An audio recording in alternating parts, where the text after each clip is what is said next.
Chapter 21.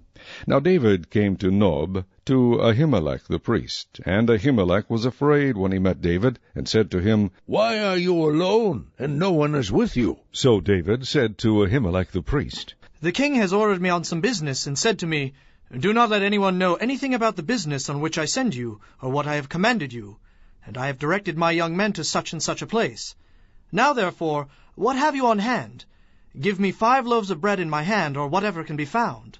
And the priest answered David, and said, There is no common bread on hand, but there is holy bread, if the young men have at least kept themselves from women. Then David answered the priest, and said to him, Truly women have been kept from us about 3 days since I came out, and the vessels of the young men are holy, and the bread is in effect common, even though it was consecrated in the vessel this day. So the priest gave him holy bread, for there was no bread there but the showbread which had been taken from before the Lord, in order to put hot bread in its place on the day when it was taken away. Now a certain man of the servants of Saul was there that day, detained before the Lord, and his name was Doeg, an Edomite, the chief of the herdsmen who belonged to Saul.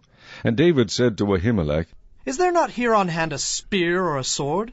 For I have brought neither my sword nor my weapons with me, because the king's business required haste. So the priest said, The sword of Goliath the Philistine, whom you killed in the valley of Elah, there it is, wrapped in a cloth behind the ephod. If you will take that, take it, for there is no other except that one here. And David said, There is none like it. Give it to me. Then David arose and fled that day from before Saul, and went to Achish the king of Gath.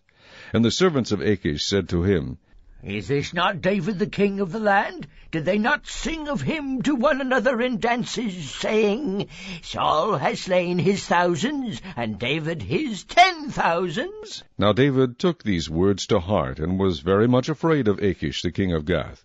So he changed his behavior before them, pretended madness in their hands, scratched on the doors of the gate, and let his saliva fall down on his beard. Then Achish said to his servants, Look, you see the man is insane. Why have you brought him to me? Have I need of madmen, that you have brought this fellow to play the madman in my presence? Shall this fellow come into my house?